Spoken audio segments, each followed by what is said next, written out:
Hi, I'm David with EV World News. We're talking about electric vehicles, green energy, and the stock markets.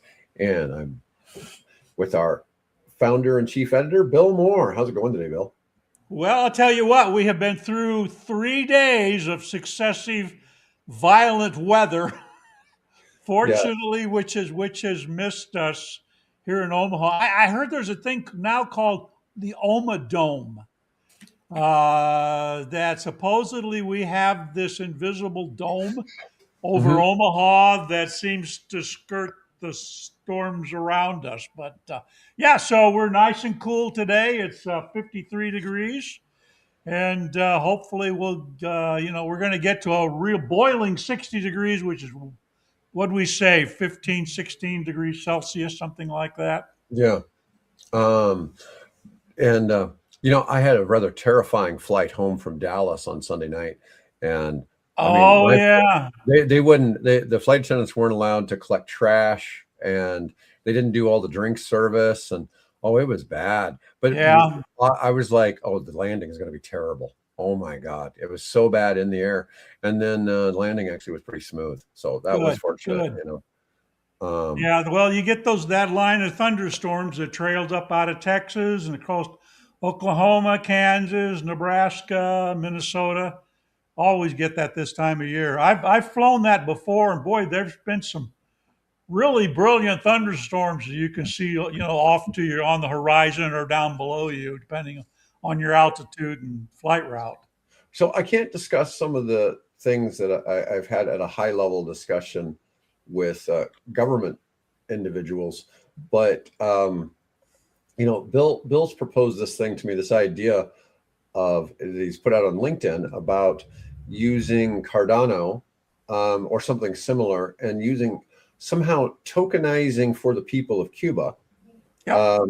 a way of the Cuban industry being able to, or the, so that oligarchs aren't basically taking over Cuba the way that it happened in Russia. Because in Russia, when Same thing. everything fell, what happened was all of a sudden the people that had been running like plants for the communists now owned the plants, Yep. and that, so all these things kind of went this way. And Bill has this strategy to kind of disallow that, where only 30% of a token that would own industry in Cuba Well, real would be estate invoked. and infrastructure, things of that nature. Yeah. Now, in your proposal, I pushed back, but I wasn't factoring in the fact you were basically saying, hey, the Cubans are given the real estate. So Right. the real estate itself has a huge intrinsic value, right? Yep. And so, there's some theories there. We're talking about this because things are. I saw some news yesterday about where Things are Cuba things said are there'll be boiling under the surface. Yes.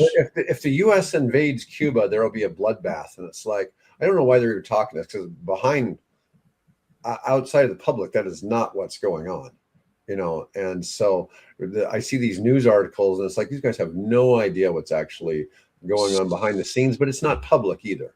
And I No. No. let Bill know some stuff, and I can't get into too much detail, I but have. Yeah. I have an autographed copy mhm, of a book that is that thick, 568 pages, documenting what's called back channels to Havana. And it recounts everything from the Eisenhower administration through the Obama administration of all of the secret back channel discussions that have gone on. And I would seriously suspect that it's been going on with respect to the first Trump administration, maybe less so, the Biden administration, and now we see. I mean, we've got CIA Director Radcliffe going down and speaking to his counterparts, in Havana here last week. I mean, things are sort of cooking, hopefully, but not in a violent way. okay. Well, I'm just saying that, but I've told Bill I know other stuff. I've seen other stuff. I've had, Yeah. you know, You have your own back channels I have going my on. own back channel. Okay. So anyways, I'm just saying, I like your idea. Once, it was explained that real estate was getting to be part of that. The real estate wasn't being bought. It would be part of the equation, and makes sense. I mean, right now, 60% of all Cubans get remittances from family members that live outside of Cuba. That's how they survive. That's how they Yeah, I survive. mean, it is really a sad statement. I watched that video you sent me of the guy that was on vacation in Cuba, and the hotel didn't have very many people in it, No, but there was they were basically nice. nobody there, but it's a first class, 5-star hotel sitting down in Trinidad, Cuba. It's beautiful, beautiful beaches, and then there was another one I saw. I forget, it's near Manzanilla, or I think that's the name. Anyway, it's another beach on the north side, on the sort of Florida Keys side of Cuba. That's also really nice, beautiful. There's just nobody there. No, no. And I've known lots of people who gone to Cuba just to say they did and smoked a cigar and, spent part of the day there. They went there by boat and went back to Florida, you Yeah. know, later, or people who've gone for a few days. I remember when somebody telling me, well, we had no internet access. It was nice. It was the only time I didn't check my like Yeah. dashboards for my Yeah. online sales Yeah. for 4 days in a period of 20 years. Well, I have a digital pen pal now down there that served as a guide for one of these YouTube bloggers Mhm. to take him to some of these different places, like down to Trinidad and out to the Pinar del Rio west part of Cuba and so on. And yeah, so I'm getting a little bit of a perspective. He was telling me he was actually his parents named his mother, or his parents named him after Che Guevara. Oh, So yeah, his that's so his first really name sad. is Ernesto, and I won't say anything else. Uh, but apparently, his mother worked for Guevara. Of course, Guevara ran a lot of different things. From the time Death he was a squads. Cuban general, he ran then the National Bank. So um, He was a horrible person. oh my God, it's a Yeah, I shame. mean, the fact that people wear, shirts praising him, it's like you might as well wear Pol Pot or Stalin shirts. Well, he would, yeah, but he is. I mean, he's all over. He's a national hero. Still to the Cuban people. So go talk. But anyway, so yeah, it's been interesting, and I sort of been watching these videos, and of course I'm aware of what the Cardano Foundation has been doing because I've got a few ADA and things like that, and I've actually applied a couple of times for some of their grants to develop some projects. Never got funded, but at least I know the process. And I thought, well, geez, this would be a pretty good fit. So I do what we do anymore. I go into several different, AIs, large language models, and hey, what do you guys, what do you think of this idea?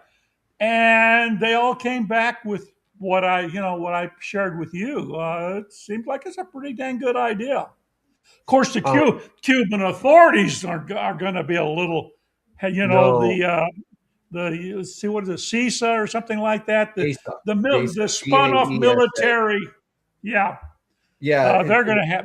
the military leaders and the government officials own that, and it provides no benefit for the Cuban people. None whatsoever to the Cuban Yeah, people. Marco Rubio says we're not really embargoing Cuba as much as we are GASA. It's like most of our stuff is directed towards them because they don't even benefit the Cuban people, and so Well, it's not. yeah, you go into some of the upscale stores, not where the average Cuban shop because they can't afford it. But there you can find all kinds of U.S. goods and European goods there. It's amazing. Well, we'll go ahead and let's move on to the Fisker story. And I noticed you got an article. I can tell you Yeah, have on the synopsis section. I know it's a Jigger Shaw story because I read Jigger's article on it. right. Yep. Anyways, let's talk about this thing. So Fisker went bankrupt in 24, and so there's Oceans out there, and you can buy the Ocean cars pretty cheap if you can find them one for sale somewhere. But Yeah, they're these are electric vehicles. Just so yeah, yeah, nobody's confused here. yeah. And owners built an open source car company from the ashes. Yeah. So 11,000 Ocean EVs are orphaned. Owners formed the 4,000 member Fisker Owners Association to keep them running. The Ocean's cloud servers controlled vital systems like brakes and locks. The shutdown actually crippled the cars.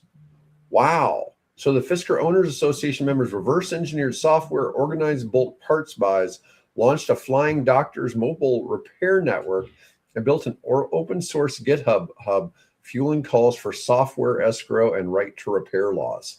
Now, normally, if you had this happen with a gas car, it's required that the company has like 10 years of spare parts that people can access.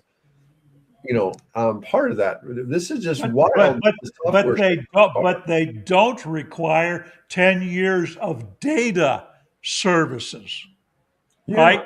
There's one thing between having a muffler or some part to fit your car 10 years later, but there's not. But these electric cars, particularly in the case of the Ocean, we're talking about the software that drives the car. So as soon as they turned off the server that provides all the over-the-air updates and things like that, the car stopped working. So they had to go and build their own computer network system so that people could still operate their cars, which is fascinating. Of course, then they opened GitHub, which if you're a programmer, you know what GitHub is. And so that allows then open source software adoption and of course, hopefully validation, because you don't want somebody putting malicious code in there for any reason. But yeah, it was enterprising on their part for sure. yes, yeah. I mean, this is crazy that the cars could stop functioning because the servers were Yep. taken offline. Yeah, I don't know what to think about that. Obviously, something's going to have to get addressed with that in Yep. legislation. We're going to need some Yep. legislation to fix that. Apparently, I Yeah. hate legislation. I hate I legislation. know you're you're Yeah, you're a small you're a small government guy. I understand yeah. that. I like to keep the government out of everything. But it's just kind of crazy that happened. It's like, But there are times when when it's you have to have it. appropriate. Yeah, yeah. I don't know what to think of that one. Um, so we had Jigger Shaw on the show about a year ago, I think. Yeah. Might not have been that long ago. I don't know. What year are we in? 26? Was it last So year? we're in 2026. I think he was last year. Yeah. Yeah. Anyways, Jigger Shaw was the head of Hi, the loan Jig. program office. Yeah. He was the head of the loan program office for the Biden administration's Department of Energy. And he helped fund a whole lot of green projects, different manufacturing. Basically, what the loan program office does is it helps get businesses that need it, that can't go to just like a bank or maybe struggle with investors, to be able to get funding. And it's not grants, it's loans. And typically they had an incredibly high repayment rate on their loans, meaning that they collected the loans back. The companies weren't going out of business. Yep. And to a point where maybe they weren't giving out enough loans, that it was working so well. But anyways, he's saying that Google, Meta, and Amazon Web Services are abandoning off-grid gigawatt campuses and converging on distributed grid-connected inference centers, which suit inference because it's latency sensitive, bursty, and far less power dense than training. Inference can run across many smaller sites, letting hyperscalers tap existing grid capacity, add demand flexibility, and integrate upcoming solar and storage. And this is funny because we've heard the other end of it. It's like there's been accidents because these gigawatt providers are connected to the grid, and all of a sudden they turn the switch off and they shut their needs down, and all this energy's in the lines, and nobody was What do you ready do for with it? Right. Yeah. Well, what's interesting about this is a lot like the blockchain technology, where you've got all these nodes that are out there that are linked and communicating back and forth together. Why did if I'm part of the node right downstairs, I'm running off my little laptop, not my laptop, my desktop or whatever. I'm running that as a node.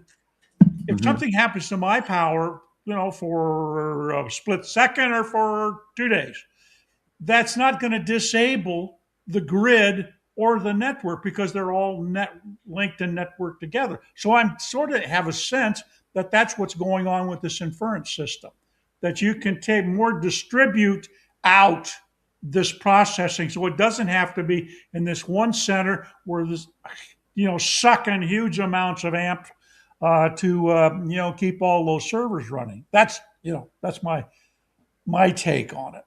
Right or wrong, and probably wrong. Comment below. Anyways, I thought that was pretty decent.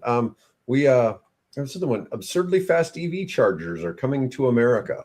Megawatt class chargers from ChargePoint, ABB, Kempower, Alpatronic, and Tesla are rolling out between 500 kilowatt and 1.2 megawatts for future EVs and electric semis. Well, obviously, you have to have the megawatts for the semis. For the semis, yeah. Yeah. The cars a little bit further behind. Now, we've been talking about how in China they're already. Yeah, they're doing cement trucks.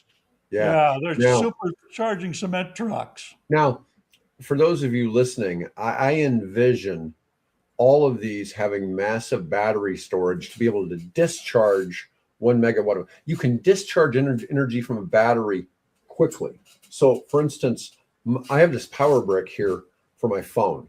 Okay, when I hook my phone via the cable, the power discharge from this to my phone is faster than if I just plug it into the charger on the wall. Yeah. Okay, it discharges energy quicker. And anyways, I'm just saying this is kind of the same thing. And that way you're not disrupting the grid by all of a sudden having all of these chargers hitting 1 megawatt at a time. And one of the things, and Mike Herzog and I talked about this too, when you're doing megawatt charging, because the charging's so fast, let's say it only takes 5 minutes on a car, you don't have the cars all stacked up waiting. So you don't have 10 of them going at one time. Right. You got one here, and one comes in and does it. The next one comes in 20 minutes later, so you have time for the battery to be recharging too. Yeah, because none of them are coming in at 0% state of charge, right? They're all coming in with 40 or 50 or 30 or whatever they're comfortable with to get charged. So there's going to be some staggering of the amount of time that they're using and the amount of current that they're going to be pulling. I was earlier. I was talking to somebody on the phone, and we were talking, and he was trying to charge his Tesla, and they were at he and somebody else were at a place where there was apparently 2 chargers were out of service that they tried to charge, and it wouldn't connect to the cars, which I found kind of interesting. Tesla chargers. Yeah. These were Tesla chargers, but I mean, he was able to charge. Right. There was other nozzles he could connect to. Nozzles. I don't know, connectors. Plugs. It's hard. Yeah, other plugs. Yeah. Hey, it's flowing electrons, right? Yes, exactly. Flowing electrons. Mike got me to coin this term, moving electrons. Okay. Sure. Yeah. I'm in the electricity business. I'm moving electrons. Yep. And it's like people have a pretty good idea what that is, right? It's a nice, quick way to say something. And when I say nozzle, people know what that means. And it's like, I've listened to Joe Rogan talking about driving his Model S Plaid. He says he pushes down on the gas and the thing just goes out of sight. Pushes down on the gas, right? Yeah, he pushes down on the gas pedal, right? I mean, I know it's called an accelerator, but saying gas pedal is a whole lot faster than saying accelerator, right? So it's not going to go away for a long time. A potentiometer. Yeah, potentiometer. That's funny. Yeah. But anyways, I mean, that's some real power coming to charging stations. Oh, yeah. But I'm just saying, for people who are worried about can the grid handle chargers like that, there's solutions out there. And it has to do with having big batteries that can discharge rapidly into the vehicle. And so where is Ford putting their money now? Oh yeah, I saw that. This is actually on our list today. Yes. We'll AI infrastructure. Yeah, I mean, this is kind of wild. So Ford has rebranded as an AI energy infrastructure play. The stock surges. Now, I'm not going to say we've never talked about the Ford stock, but it's at $13 today. Usually it's down below 10, where it's gone up 9.5% in the past 5 days. So that's a decent Yeah, jump. the nuclears are down a tad today, looks like.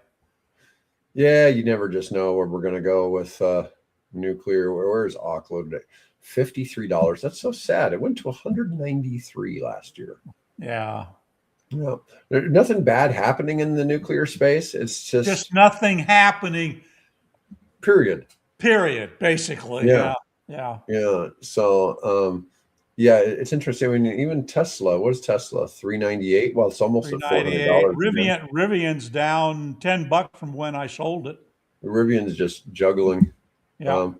Lucid, Ford. Yeah, everything just seems Everybody's down down today. Yeah, you get. Okay, so what was the news out of the Persian Gulf today? I haven't.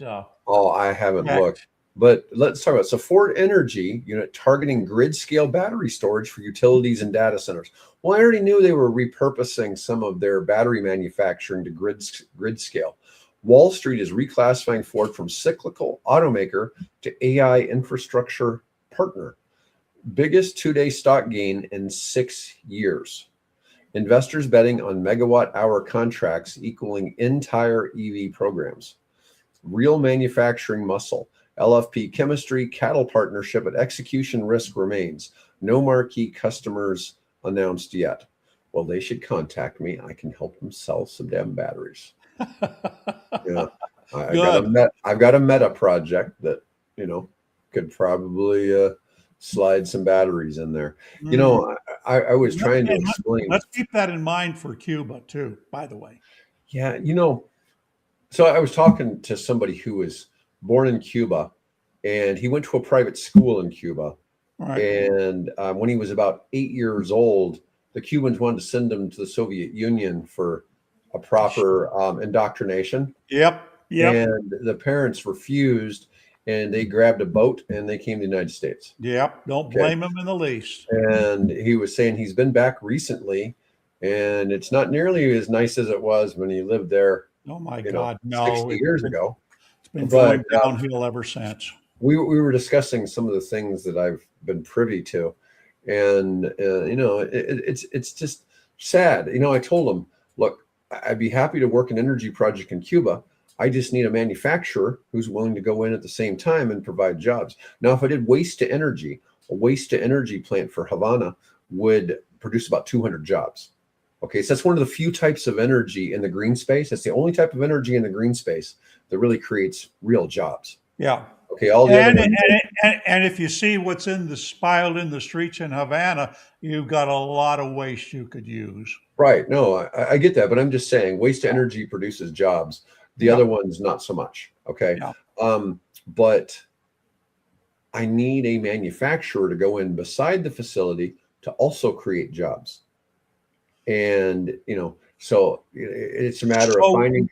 So we get the guys that are starting to manufacture solar panels in Puerto Rico, and they do something similar in Cuba. No, there's a possibility. I mean, I have somebody working on doing assembly of graphene batteries in Puerto Rico, but the thing is, that's got to get financed. Somebody's got to be willing to finance that deal, and there has to be an off-taker. And there's all these things that start like a daisy chain. To do this, to do manufacturing, I need infrastructure to get the stuff onto boats or onto trucks and to haul the stuff off, right? And you need the fuel for the trucks, which they don't have. Yeah, but I can make that from waste to energy. Right. I can make diesel from waste energy. And so that would definitely help them down there, certainly. Yeah, I mean that has there's all kinds of things. It's really amazing that you can reduce trash back down to carbon, which is basically what petroleum is. And you can make all kinds of things. You can make natural gas, you can make diesel, you can make aviation fuel, and you can burn it. You can take the trash, you can gasify it, and you can put it right in an LNG burner and convert it to electricity. That would be my preferred method of action, is that. But I was I was explaining to somebody yesterday why they have somebody who wants to do waste to energy in their part of Florida, but they want to convert it all to diesel instead of to electricity. And it's like, because they have to, if they convert it to electricity, they have to sell it to the energy company locally for 4 cents a kilowatt, whereas they can Exactly. sell it to a gas company at full price. Right. And so Yeah. there's some inherent, so most of your electric companies in like about 48 or 49 of the states, excluding Texas. Texas is an anomaly. The power companies are a monopoly. They're Right. restricted on how much profit they They're can make. regulated. Right. But Yep. on the flip side, if you want to be in energy production, you can only make that energy and sell it to them. Now, if you have your own site, you can provide energy to your own To business. yourself. Right. Yeah, but you can't, like, if I want to do carport solar, I can give the energy for free to my tenants, but I can't sell it. Right. And if I send it to the grid's going to charge them 15 cents a kilowatt for it, Yep. and they're going to give me 4 cents for it. Yep. And I'm right there. I don't need their transmission to make this work, right? But I do have to have the grid as a backup to my power, because solar's not on all the time. And no matter how much battery storage I have, I can't be not connected to the grid for Yeah. housing development in the United States. Yeah. Okay. So anyways, it's not that the law is there. If I had a different way to produce the power, I could be completely off grid, but just don't have that capability. I'm not going to put in LNG turbines and burn LNG there. So yeah. Hey, you know. while we're on it, just the SPP, the Southwest Power Grid, currently solar remember there's an east and a west section. So the west section right now is about 29% solar and 24.5% hydro. Wind is a little over 8%. Here in the east, listen to this. Wind here in the east is 55%. And then, let's see, hydro is 3%, nuclear is 6%, solar's basically 3%. So we're pretty close to, I don't think this graph is right because they're showing that. Well, anyway, that's what they're showing. But basically, so we're well over 60% of our power right now on both sides of the grid. From the western section in here in the east, we're well above 50% of our power, approaching 60% of our power is coming from renewables Nice. or zero carbon. Right. Yeah. But I'm just saying, it's so the issues I deal with are because the energy companies are structured to be monopolies for the public benefit. Right. Right. It makes it difficult for me to go in, because I just assume sell the power to my tenants at 12 cents a kilowatt instead of 15. But I can't do that. Now in Texas, I can. Just can't do it in Florida. Anyways. Let's see. We talked about some of this. All right. Elon Musk loses landmark lawsuit against OpenAI. Yeah. Musk waited too long to sue OpenAI and Sam Altman. The lawsuit barred by statute of limitations after just 90 minutes of deliberation. Now, I don't know why a judge didn't just kind of throw that out. Throw it out to begin with. Sorry, Elon, Yeah. you're too late. Yeah, Musk claimed OpenAI strayed from its original charitable mission by becoming for-profit. The timing of his lawsuit proved fatal. It's a landmark moment. CNBC called it a landmark moment for the AI industry, potentially setting precedent for future founder disputes over corporate mission changes. Yeah, it's kind of interesting how that played out. I mean, Musk founded or funded a lot of that initial, and it's just whatever. I don't know if Musk was right for suing them or not. I mean, it just. Oh, maybe he was pissed because Altman wanted his money back, his $45,000 or whatever it was he deposited on the soon to be coming at some date Roadster. Roadster. Yeah, He finally got his money back. It's funny. Tesla raises Model Y prices for the first time in 2 years. Ah. The Model Y all-wheel drive went up $1,000. Performance Well, went they up all they $500. all went up apparently. Yeah. First price increase since 24 signals potential shift from Tesla's aggressive discounting strategy that had dominated 23 to 25. May indicate improving demand or reduced need to compete on price as the EV market matures. Now, new EV sales have dropped 28% year over year. Of course, without the incentives, but used EVs have gone up 12% year over year. Quarter one saw 93,500 used EVs sold in the United States. That's a That's pretty what big we've number, been actually. telling you folks for a Yeah. long time. You want to you want to get an EV? Now is the time to do it. Well, back before the price went up 12%.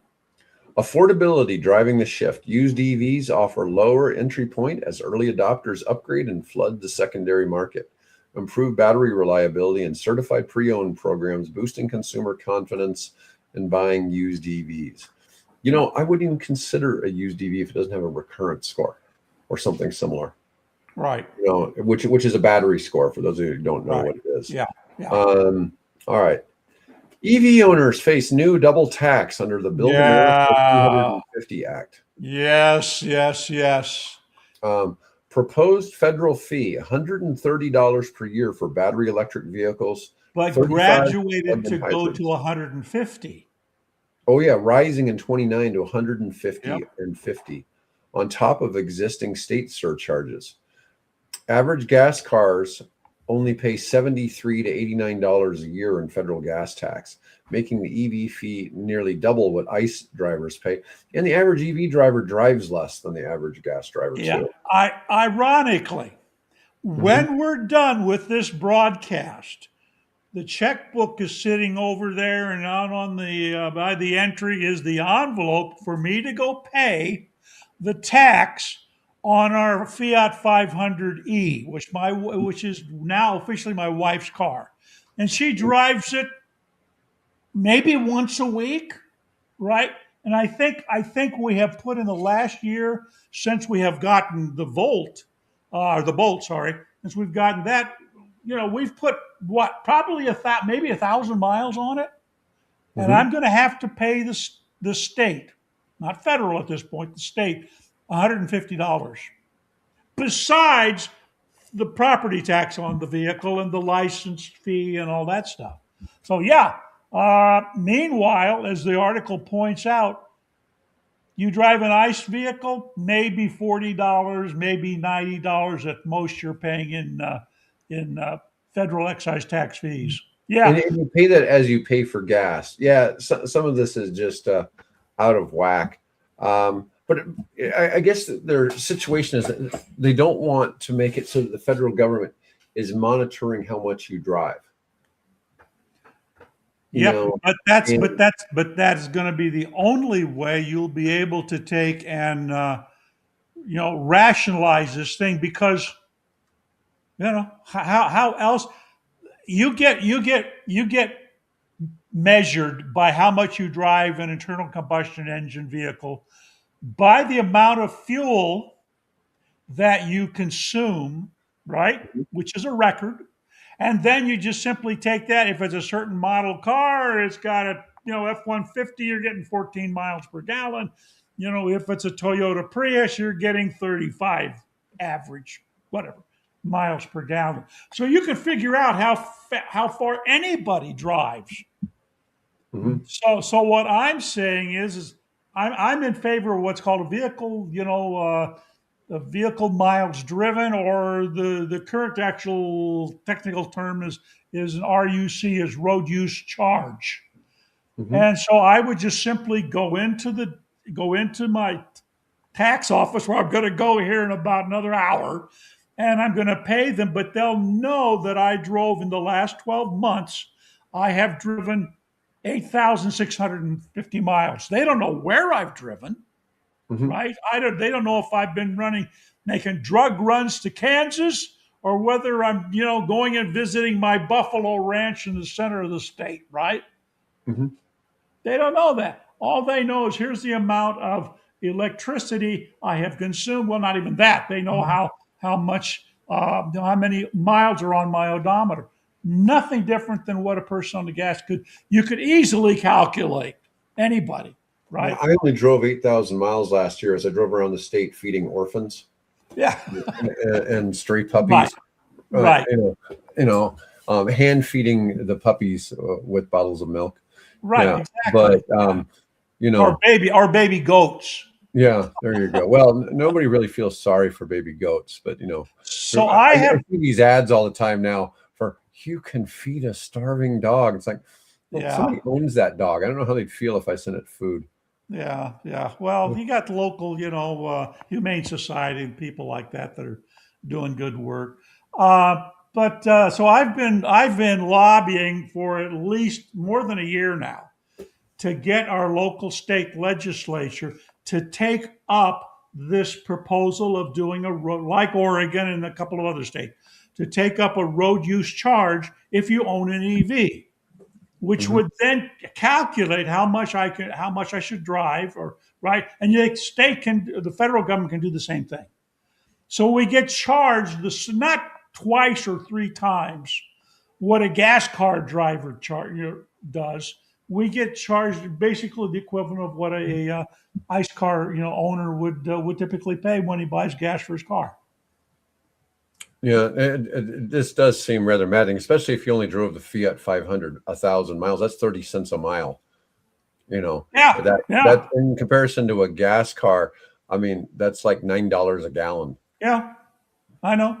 It's the card's paid for, and original plan was to sell it, but then my wife said, well, I'd kind of like to be able to go when I want to go, and if you're away, I can I don't I'm stuck here. So we've kept it for that reason. So it's a privilege that we have allowing ourselves at the moment. So I'm not going to complain when I go in and pay it, but I would at least like to have it, more equitable, so it actually reflects what if that were a gas powered fiat out there instead of an electric, fiat. Let's make them comparable. Yep. I got one last topic for today, Bill. Go for it. Global EV tipping point reached in Europe and China. EV sales are now self-propelling in the European Union and China. Global EV fleet is doubling every 1.5 years. Traditional car Wow. sales in Europe and China have been declining since 2019. Classic tipping point indicators detected price parity reached, um, and let's see, increased EV model variety, declining ICE resilience. Peak oil demand predicted before 2030 or shortly after, massive implications for oil producing nations and global energy geopolitics, which could be one of the reasons why they want to tax EVs so much here in the US is Uh-huh. deter people from wanting to buy an EV. Yeah. Help But their people in those office it's towers in incentive. use. Yeah, I don't know what to make of that. I really don't. Anyways, that's all we got for today, Bill. Um, Hey, we covered the things I wanted to cover. And if you want to, if you're interested in this thing with the road taxes and so on, and what this is called the Build America 2025 Act, right? That they're trying to push through. There's an article on there that I've written today. There's a link that you can contact the congressional switchboard, so you can talk to your local congressman or your local senator. Let's get this thing moving. Let's make it so we can equitably and fairly pay our fair share of the infrastructure that we all enjoy. I'm for that. I just don't want to be abused, which is what's happening right now. yeah, it's the Build America 250 Act. Yeah, 250. Oh, okay. It's not 2025, it's just 250. 250. Yeah, because we're 250 years old this year. Yeah, that's okay. All right. Yeah, that My bad. I should have. Anyway, another story for another day. yeah, I mean that's really they're trying to sneak that in there. That's kind of a And strange with courtesy of AI, The two sponsors of the bill, one a Republican and one a Democrat, I have created a portrait for them. So if you want to put a face to the guys that are pushing this thing forward, there's a face there of who those guys are. One of their their argument is always that EVs are heavier, but they're only they're like 10% heavier. They act like they're triple. How much heavier are SUVs than what sedans were 15, 20 years ago? Yeah. Well, the thing is, nobody complained then. The gas taxes take that into account because the large vehicles are less fuel efficient, right? Yeah, but they haven't changed the gas tax since 1993. Oh, is it the same? It's still the same since 1993. Wow, that is a bit nuts. Yeah, it probably should be more like $50 for EVs. Would make more sense. Yeah. Anyways, all right. Well, folks, thanks for watching today. I'm planning on doing the next show on Friday with Mike. So okay. Space. Anyways, sounds folks, good. Everyone have a great day, and thanks for watching.